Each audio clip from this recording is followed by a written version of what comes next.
In order to practice for the UK driving theory test, I recommend purchasing the official DVSA Theory Test for car drivers. This comes with 2 discs. Once you get the discs, you will find that you need to install the software onto your device. That's your computer or laptop. There are 2 discs, and the first disc I'm going to demonstrate first. It's the official theory test, and it gives you the chance to study, to practice, and to take a full mock test. The full mock test is 50 questions, just like the real thing, and you have to score 43 out of 50 in order to pass. Attention! In this mock test, you will have 57 minutes to answer 50 multiple-choice questions. A minimum of 43 correct answers is required to pass. Do you wish to proceed? Yes. No. I'm recommending studying first, practicing, because a lot of the English will be unfamiliar. You also have to get used to practicing the questions in a mock test many times, because the same questions may appear at different times in different parts of the test. Remember, there are over 900 possible questions, and you will be asked 50, just like in the real test. Once you click yes to proceed. What should you do when you're driving in snowy conditions? Brake firmly and quickly. Be ready to steer sharply. Use side lights only. Brake gently in plenty of time. And in the mock test, just like in the real thing, you will get a series of multiple choice questions. You can switch the audio on and off, and in the top right hand corner it will tell you the time you have left remaining. Remember, you have 57 minutes for 50 questions. Once you decide to choose an answer, you click on next.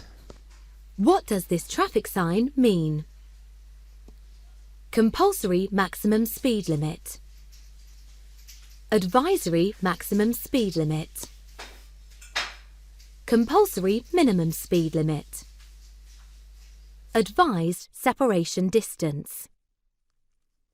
You can flag any question to return to later. You can also go back to previous questions, but only once you've completed all 50 questions will it give you your result. And remember, you need to get at least 43 out of 50 to pass. Attention! The second disc in the official theory test kit for car drivers is the hazard perception disc. What you would do here is first study, then practice, and then once you've studied and practiced a lot, test yourself using the interactive quiz. When you click on Take Test, you can see an introductory video which tells you what you need to do in this part of the test. The hazard perception test is designed to test your response to developing hazards that you may encounter whilst driving. This is the view you see from your vehicle. Imagine you are driving along this road. This is how the clips will play in the test. The test has 14 clips. 13 of these have one developing hazard, but one of the clips will have 2. You need to click the mouse button when you feel you are encountering a developing hazard. This is something that would cause you, as the driver, to take some form of action, such as changing speed or direction. A red flag will appear at the bottom of the screen to show your response has been registered. You can score up to 5 points for each developing hazard, so the earlier you recognise and respond to them, the better. Don't worry though, you won't lose points for responding to other things, even though they may not develop into a hazard. However, don't just click on everything in the clip, or click in a pattern, because if you do, you'll see a warning message and you won't score any points for that clip. Let's look at the clip again. This time we will highlight the things you should have been aware of whilst watching.